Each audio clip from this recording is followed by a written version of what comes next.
The wind blew red dust across the dry ground of Outpost 17, a remote human mining colony on the edge of the galaxy. The sky above was always gray, and the people here rarely smiled. Life was hard, food was scarce, and trust was even rarer. Ryan, a quiet human worker, lived alone near the edge of the colony. He fixed broken mining tools, helped injured cargo droids, and stayed out of trouble. He liked silence. He liked peace. But peace ended the day she arrived. It was early morning when Ryan saw something strange near his gate. A figure was crawling. Through the dust, bare feet bloody, clothes torn, long silver hair tangled in knots. She was holding the hand of a small alien girl, maybe 5 or 6 years old. Ryan rushed over. The woman looked up at him with glowing violet eyes. Her skin was bruised, her lips were dry, but her voice was still proud. "I am Princess Valari, of the Circal line," she whispered. "Please." She knelt in front of him. "Take me as your concubine, but save my daughter." Ryan froze. He had seen many things in his time on this rough planet, but never this.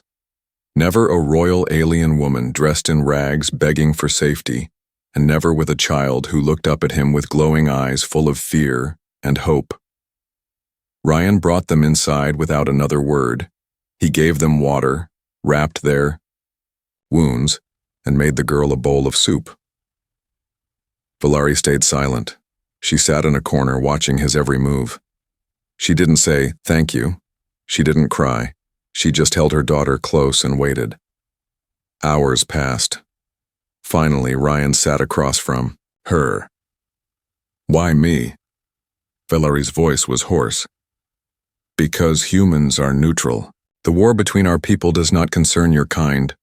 "What war?" "My kingdom is gone," she said quietly. "My family is dead. My daughter is the last of the royal blood." Ryan looked at the girl, so small, so quiet, with silver markings on her forehead. "You really are a princess?" "I was," she said. "Now I'm just a target." There was a knock at the gate. Ryan peeked through the window. 3 tall aliens in armor were asking questions outside.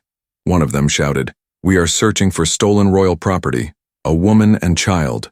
Valari stood up fast. Her body shook. "If they find me," she whispered, "they will take the child and kill me." Ryan's heart beat faster. He looked at Valari, then at the little girl, who was hiding behind his toolbox. He made a choice. When the soldiers knocked again, Ryan opened the gate slowly. "You seen any strangers?" One of them growled. Ryan shook his head. "Just broken machines." They scanned his face. His heart was pounding. Finally, they turned and left. He closed the gate, locked it tight, and leaned against the wall, breathing hard. Inside, Valari stared at him. "Why did you lie?" Ryan didn't know what to say. "Because no one should have to beg to be owned." Valari blinked. Her eyes softened for the first time, and for the first time in days. She nodded. That night, Ryan let them sleep on his floor. He gave the girl his blanket. He stayed awake near the door with a wrench in one hand and a tool gun in the other. Outside, the dust kept blowing, but inside, something new had entered his life. A broken princess, a scared child, and a silent promise. Whatever happened next, he would protect them, even if it meant going against the galaxy. The next morning, Ryan stepped into his small kitchen to find something strange. Princess Valari was cleaning the floor. Not with her hands, though. She used the corner of her torn robe, scrubbing the dirt with quiet anger. Her daughter Luma sat on a crate nearby, holding a piece of bread in her tiny hands, staring up at Ryan with wide silver eyes. Valari didn't speak. Ryan stood there, unsure. "You don't have to do that," he said. "I will not live like trash," she answered sharply. He raised an eyebrow. "Cleaning the floor makes you trash?" She paused, then continued scrubbing, harder this time. Ryan went outside to fix a broken energy line near the solar panels. When he returned, Luma was drawing on the floor with a piece of charcoal. A picture of her. And him. "Uncle Ryan," she whispered shyly. Ryan blinked. "What did you call me?" Valari walked into the room, her expression frozen. "She has never called anyone that before." Ryan smiled. "She's sweet." Valari's eyes narrowed. "She is royal blood. Her blood is not sweet. It is sacred." Ryan looked at the girl, then at the mother. "She's also a child, and she's scared." Valari looked away, because she knew he was right. That night, Ryan made a simple meal, cooked roots and dried meat. He offered a plate to Valari. She didn't take it. "I don't eat meat," she said coldly. Ryan shrugged. "Didn't ask your favorite food. I just want you both to stay alive." He placed the plate in front of her anyway and walked away. Minutes later, she ate everything. At midnight, Valari woke up gasping. A nightmare. Sweat covered her face. Her hands shook. In her dream, she saw her castle burning. Her mother's head rolling down the stairs. Her daughter torn from her arms. Then, her eyes adjusted. She wasn't in the palace anymore. She was in Ryan's workshop, safe. Ryan sat nearby, half asleep, holding a wrench in his lap. He blinked, then looked at her. "You okay?" Valari froze, then whispered, "Why do you keep watching me?" He rubbed his eyes. "Because you keep waking up screaming." She looked away, then quietly asked, "Why do you care?" He didn't answer right away. Then he said softly, "Because no one should scream alone." The next morning, Ryan noticed something glowing on Valari's neck, a faint blue shimmer like a hidden tattoo. "What's that?" he asked. She covered it quickly with her hand. "Nothing. Looked like a royal marking." Valari sighed. "It's a bond brand.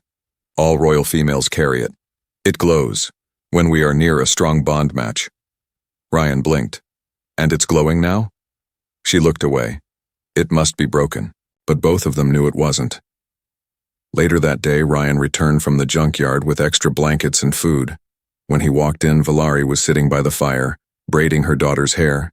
She didn't look at him, but her voice was quieter. "This time, you risked your life to lie to those soldiers." Ryan nodded.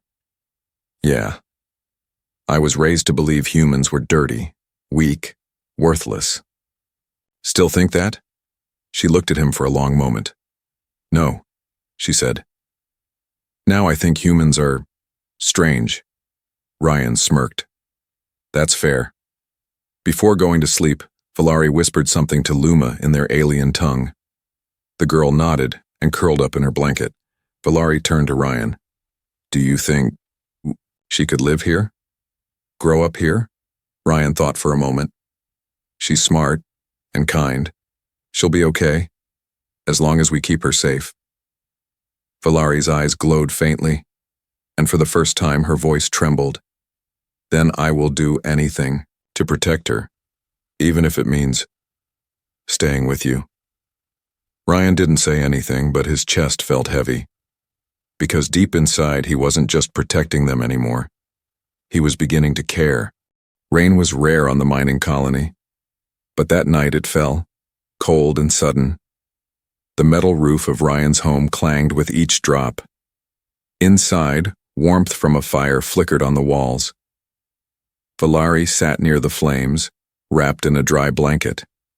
Her silver hair was damp, loose around her shoulders.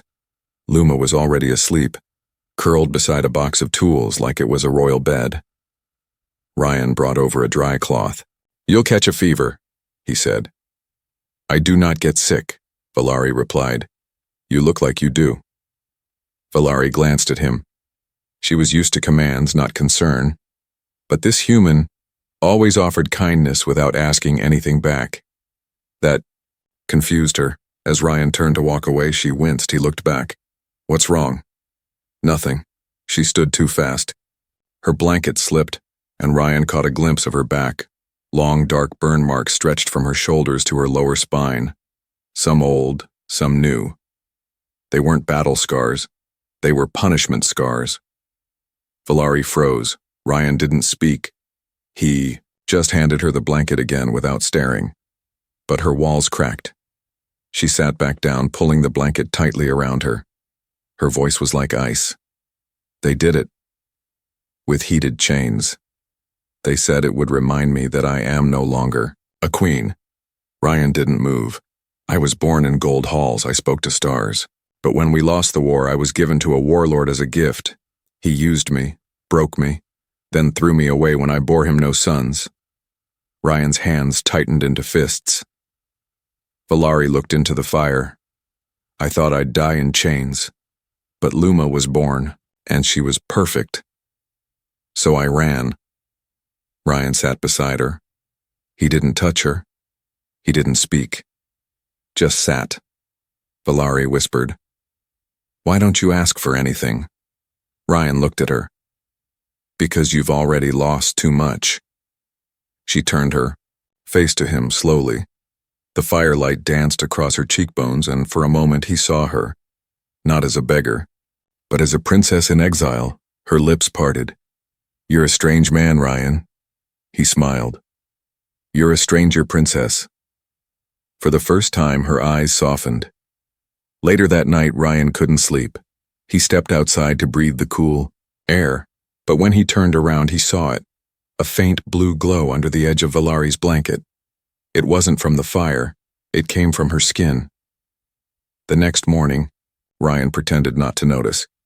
He made tea, gave Luma some berries, and tried to act normal. But when Valari reached across the table, her wrist glowed again. Ryan gently touched it. "Your skin, it glows near me." Valari froze. "It's nothing," she said. "It's not nothing." She took a deep breath. "It's called the match reaction. In my people, our bodies react when we're near a mate we're genetically compatible with." Ryan blinked. "So your biology thinks I'm your—" She nodded. "It will fade, if we stay apart." "Do you want it to fade?" She didn't answer, but the glow pulsed brighter for just a second. That afternoon, while Ryan was fixing a drone outside, Valari sat inside watching her daughter sleep. She whispered softly to herself, "I offered myself to him as a concubine, but now I fear I would offer myself for real." Her fingers touched the glow on her wrist. She wasn't afraid of the past anymore. She was afraid of hope. That evening, Ryan came back with a new coat.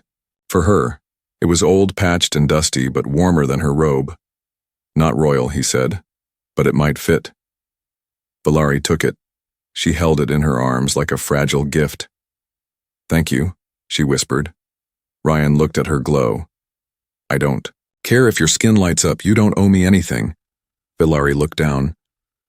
"But what if I want to?" He raised his eyes to hers, and for the first time there was no fear between them, only silence, and something waiting in the air. The desert wind had stopped. It was too quiet. Ryan felt it first, something wrong in the air. The birds were gone. No dust blew across the dry hills. The outpost felt frozen. Valari was inside, braiding Luma's hair and humming a soft lullaby from her lost world. Her skin glowed faintly as it always did when her daughter was near, but then, a knock, not on the door, on the metal gate outside. Ryan stood quickly, grabbing his tool rifle. He opened a small screen to check the camera feed. 2 men stood outside. Tall, armor-clad. One wore a breathing mask. The other had a bounty scanner strapped to his wrist. Ryan's stomach dropped. "Stay inside," he told Valari. She looked up sharply. "Who is it? Trouble?" Ryan opened the outer door but kept the gate locked. The man with the scanner stepped forward. "We're looking for something valuable." Ryan didn't answer. "We tracked rare biosignatures to this zone. A pure circle child, that's worth a fortune." Ryan kept his face calm. "You think she's here?" "We know she is." Behind the gate, Luma peeked out from the corner of the window. The scanner blinked. "She's here," the man growled. "Ryan's voice hardened. Leave, the bounty hunter smirked. Move aside, human, this doesn't concern you. Ryan raised his rifle. It does now. Inside, Valari held her daughter close. She heard everything, and suddenly the pain from her scars didn't matter anymore. The fear faded, only fire remained. She stood, walked outside, faced the gate, and her voice cut through the wind like a blade. You'll touch my daughter, over my dead body. The bounty hunter laughed. That was always the plan. Ryan fired first. Not to kill, just to warn. The bullet sparked off the ground near their feet. Last chance, he said. The second bounty hunter reached for his weapon. But Gorlak wasn't there. Instead, a strange growl came from behind. The house. Valari had triggered an old mining bot and reprogrammed it. A six-legged digging drone with blades now spinning like claws. Move, she shouted, and the drone charged forward. The bounty hunters fired, missed, and ran for their bikes. The scanner was dropped in the dirt. Gone. But Valari didn't feel relief. She felt anger. They hadn't come for her. They'd come for Luma. Back. Inside, Luma cried softly, hugging Ryan's leg. He lifted her up. You're safe now, little star. Valari stood behind him, shaking. I told you to run if they came, she whispered. And I told you, Ryan replied. I don't run from people who hurt children. Valari looked away. Her voice cracked. You don't understand. That girl, she is not just a daughter. She is a symbol, the last of a royal line. Whoever owns her owns what's left of our empire. Then no one should own her, Ryan said. Not even you. Valari looked up, startled, then nodded slowly. You're right, she said. She's not just my daughter anymore. Later that night, Ryan checked the scanner. It had a list of buyers. Names of dark warlords, political houses, criminal brokers, all bidding, all hunting, all for one small child with glowing eyes. Ryan tossed the device into the fire. Valari didn't stop him. Outside, the wind returned. The stars shone above them. Valari sat beside Ryan, silent. Why did you really take us in? She asked. He looked at her. I thought you needed saving. She shook her head. You didn't save me. She touched Luma's sleeping face. You saved her. And in doing that, you brought me back to life. Ryan didn't answer, but his fingers brushed hers gently in the dark, and neither of them pulled away. The next morning, smoke rose on the horizon. A signal. Ryan stared at it through his old binoculars. The bounty hunters hadn't given up. They had returned, with more. They're coming back, he said. Valari stood beside him, wind in her silver, hair a blaster strapped across her chest. Then we don't wait, Ryan blinked. You mean run? I mean fight smart, but far from here. She turned to look at her daughter, who was still asleep, hugging a toy made from old wires. We take her and disappear. We move through the canyons. I know old paths. They won't follow. Ryan gave a short nod. Then we moved before sunset. By dusk, they were gone. Valari led the way through dry cliffs and cracked valleys, her body moving like a shadow through the rocks. Gone was the quiet, broken woman who once begged to be taken as a concubine. Now she moved like a soldier. No, like a queen in exile. Ryan kept Luma close, carrying her when she got tired. The girl didn't cry. She trusted them both. They camped. By a shallow cave as the stars blinked overhead, Ryan lit a small fire. Valari cleaned her knife. Neither spoke for a long time. Where'd you learn to move like that? Ryan finally asked. Valari didn't look up. My mother trained me before the palace fell. She trained you to fight? She trained me to survive. She glanced at him. And to protect what's mine. Ryan looked at the sleeping girl. Beside them. She's lucky to have you. Valari gave a faint smile. And you. Then softly. You're not just a shelter anymore. You're part of us. In the middle of the night, the sound of engines echoed in the distance. Drones. Ryan cursed under his breath. Valari stood fast, blade drawn. They followed the heat from our fire. Ryan turned to her. You take Luma. I'll draw them away. No, she said. You said fight smart. This is smart. Valari stepped in front of him. You don't understand. If they capture you, they won't just kill you. They'll use you to get to us. Then what do we do? Valari looked around, then at her wrists. I'll draw them. She took off her outer cloak, revealing her royal mark glowing bright blue on her skin. They want a princess? She said. Let them chase one. Before Ryan could stop her, she sprinted up the rocks. When the drones arrived, she stood on the edge of a cliff, arms wide, glowing like a beacon in the dark. You want me? She shouted into the night. Come and earn me. The drones swarmed. Ryan hid with Luma deep in the cave. His heart pounded. His hands shook, but not from fear, from helplessness. He wasn't watching a woman sacrifice herself. He was watching a queen, commanding fate. An hour later, Valari returned, dust-covered, limping, but alive. They followed, she said. Far. I lost them in the dead cliffs. Ryan stared at her, stunned. You're not just brave, he said. You're unreal. Valari gave a weak smile. Now you believe I was born in a palace. He stepped closer. I believe. I want to follow you, wherever this goes. Valari's smile faded into something more real. I'm tired of running, she whispered. Ryan reached out, touched her hand. Then let's make a stand. Together. That night, Luma curled up between them. Valari rested her head on Ryan's shoulder, and for the first time since she lost her world, she felt like she had found a new one. 3 days passed. No more bounty hunters, no more drones. Just silence. Ryan, Valari, and little Luma traveled deep into the canyon lands, far beyond any map he had seen. They slept in caves, drank from rock, pools, and lived like ghosts. But then one morning, ships came. Not enemy ships. Elegant, silver, marked with the ancient sigil of House Serkal. Valari froze when she saw them land. I never thought they'd still exist, she whispered. My house was destroyed, but my people, somehow they survived. Luma tugged her hand.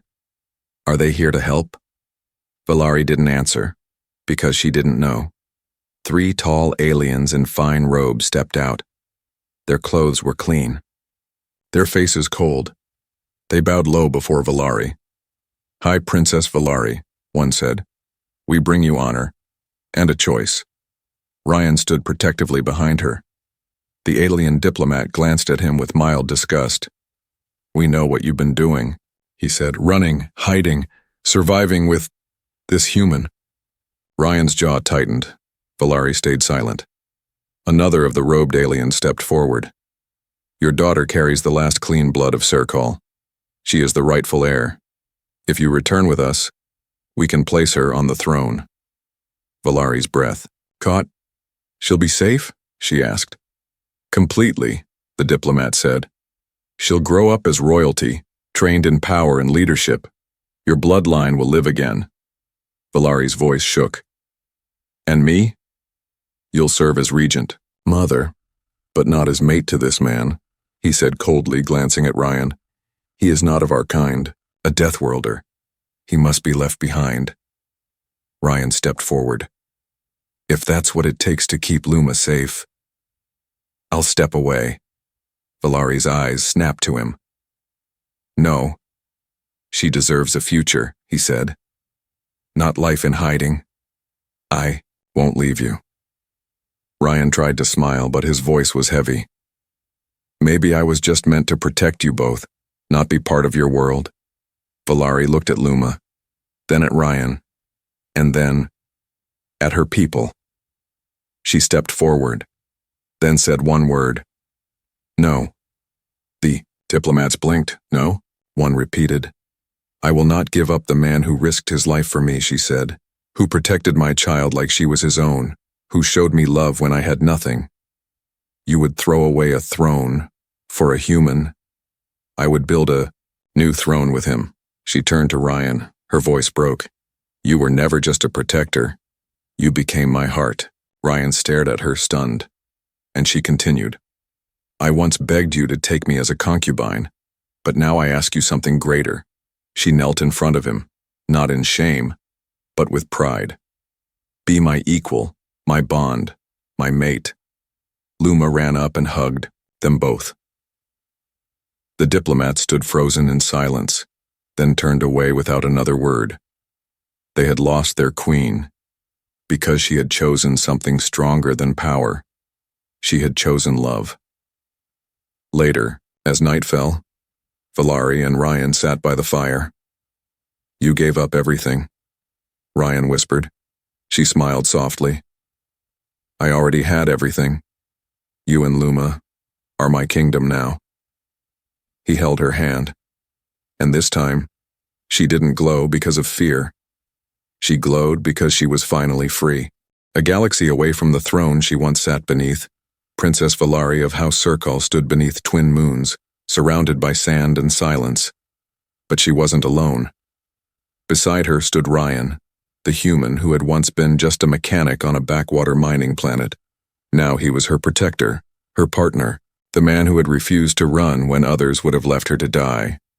And beside them, clutching a soft toy made from spare wires, stood Luma, her daughter, and the last royal heir of a shattered empire. Valari looked up at the moonlight shining on her skin. She was glowing again, but this time not from fear, not from pain, from choice. The diplomat from her old empire had returned. This time he did not come with threats or offers. He came with questions. The galaxy was talking. Word had spread through trade routes, hidden channels, and rebel networks. A royal princess had survived, and she had chosen a human as her mate. Across star systems, the decision caused shock. In some places, outrage. In others, hope. Valari had agreed to speak before the old noble council, one last time. Not to beg, not to return, but to declare. The room was vast, cut into stone with torches lighting ancient walls. The nobles sat in high-backed chairs, their robes flowing, their faces guarded, and at the center, under a beam of starlight, stood Valari. She did not wear a crown. She wore a simple coat, the same one Ryan had once handed her, patched with earth fabric. Her scars were visible. Her shoulders held high, and when she spoke, her voice reached every corner. I once begged a man to take me as his concubine. I had nothing, no kingdom, no freedom, no hope. The room was silent. That man did not take me. He gave me safety. He gave me food. He gave me back my pride. Some nobles whispered, others sat still. He did not see me as a tool. He did not see me as a queen. He saw me as a person. She looked at Ryan, who stood quietly behind her. No weapons, no titles, just him. You call him Deathworlder, savage, weak-blooded. I call him a mine. A sharp voice cut through the silence. A noble woman stood. And what of your daughter? Her blood is royal. Will you deny her the throne to chase your own feelings, Valari? Stepped forward.